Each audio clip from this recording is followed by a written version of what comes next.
Imagine this.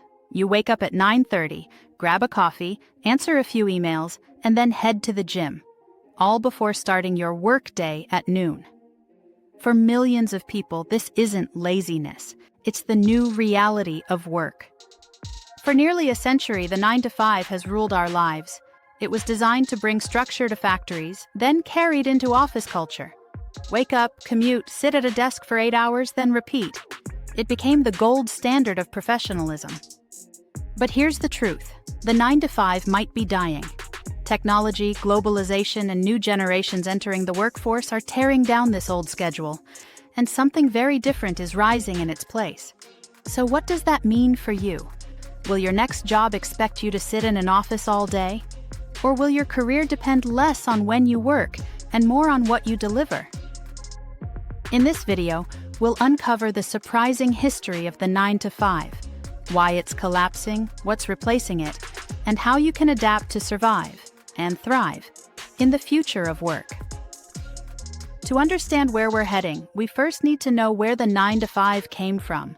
Surprisingly, it's not as old as you might think. Before the 20th century, many people worked 12 to 16-hour days, 6 days a week, especially in factories. Conditions were grueling, and labor rights barely existed. The turning point came in the early 1900s when Henry Ford, founder of Ford Motor Company, made a bold move. He cut his workers' schedules to 8 hours a day, 5 days a week. Why? Ford realized something most bosses at the time didn't. Tired workers made mistakes, and overworked employees weren't as productive.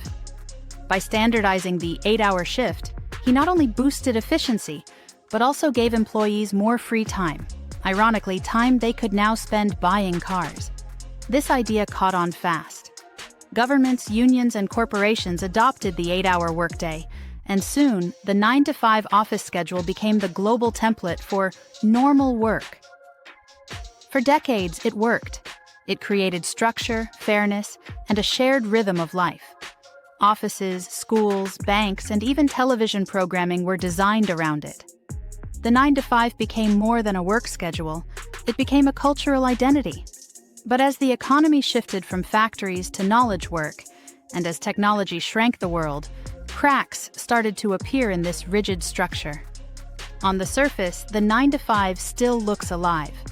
Offices open in the morning, rush hour traffic clogs the streets, and people clock out at the end of the day. But underneath, the cracks are widening, and fast. The first reason is technology. With laptops, cloud tools, and smartphones, work is no longer tied to a physical office. You can send reports, join video calls, or design a website from your bedroom, or from a cafe in another country. When work can be done anywhere, it doesn't have to happen at the same time for everyone.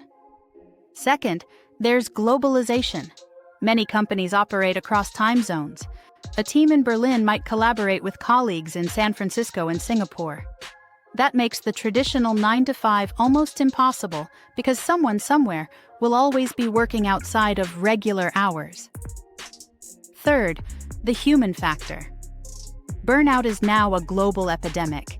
People are questioning why they should sacrifice health, relationships, and mental well-being for an outdated schedule. Younger generations, especially Gen Z, place higher value on work-life balance and flexibility. For them, success isn't defined by sitting in an office all day.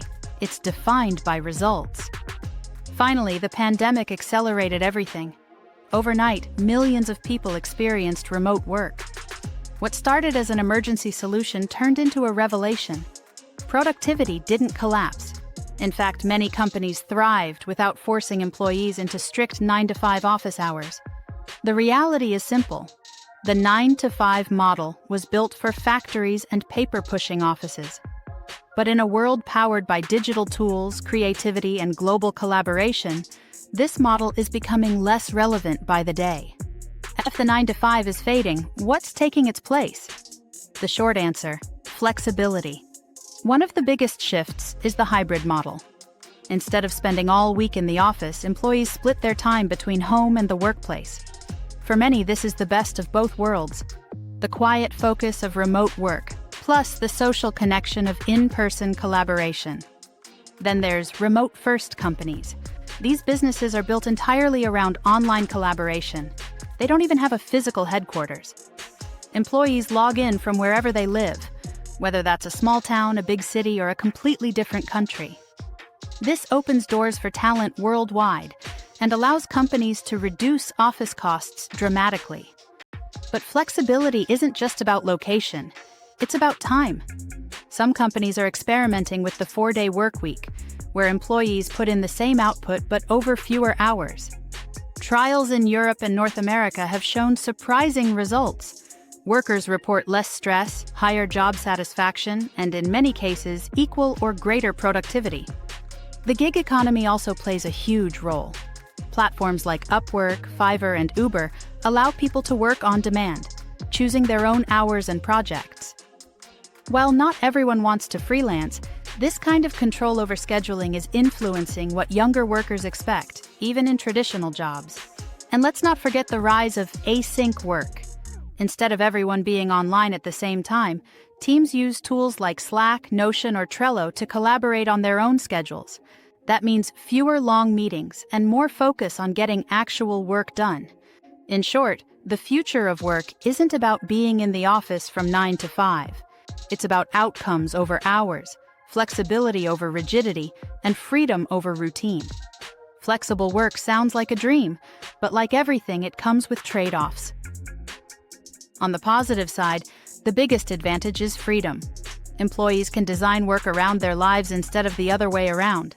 This often leads to higher productivity because people work when they're most energized, whether that's early in the morning or late at night. Flexibility also allows workers to save commuting time and costs, improving both finances and mental health. There's also a benefit for companies: access to global talent. A business in New York isn't limited to hiring only locals. It can find the best programmer in Poland, the top designer in Brazil, or the sharpest analyst in India. This opens up a massive talent pool and often reduces costs. But the new models also bring challenges. One issue is blurred boundaries. Without a clear end of the workday, many people end up working longer hours and struggling to disconnect. This can lead to burnout, the very problem flexible work was supposed to solve. There's also the risk of constant availability.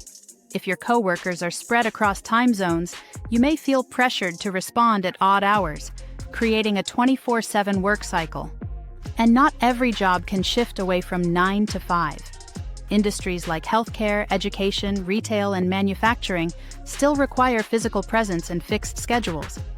For these workers, flexibility might be limited or come in different forms. So while flexible and hybrid work are exciting, they're not a one-size-fits-all solution.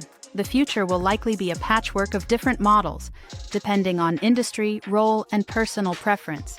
So what does all of this mean for you and your career?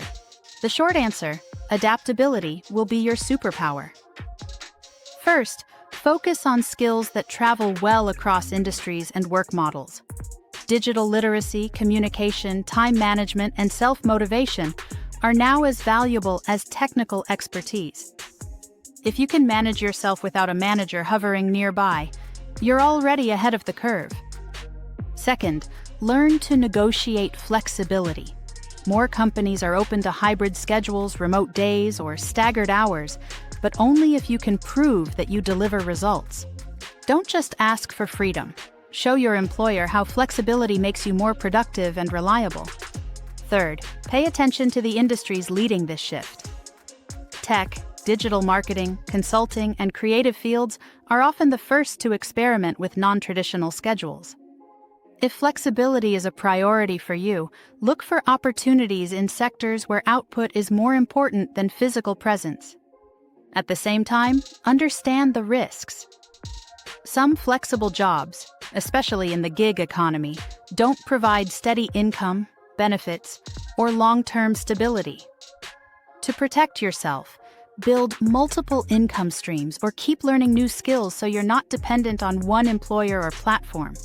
Finally, embrace a global mindset. The best opportunities may not be in your city or even your country.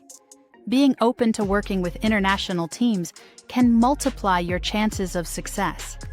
That might mean adjusting your schedule sometimes, but it also means tapping into a bigger world of possibilities. In short, the future belongs to those who can thrive outside the 9-to-5 box. If you can prove your value through results, not just hours, you'll be in demand, no matter how the workplace continues to evolve. The 9-to-5 isn't dead just yet, but it's no longer the unshakable rule it once was. What started as a revolutionary idea in factories 100 years ago is now being reshaped by technology, globalization, and new generations who want more from life than just punching a clock. For some, the future means hybrid schedules or remote-first jobs. For others, it might be shorter work weeks or freelance freedom. And yes, plenty of industries will still run on fixed hours. But the difference is, you now have more options than ever before. The real takeaway? Your career is no longer defined by sitting at a desk from 9 to 5. It's defined by the results you deliver, the skills you build, and the choices you make about how you want to live. So, as you plan your future, ask yourself, do you want to follow the old rules or help create new ones? If you found this video helpful, make sure to hit that subscribe button for more career and workplace insights. And don't miss our next video, where we dive into another big shift shaping the way we all work.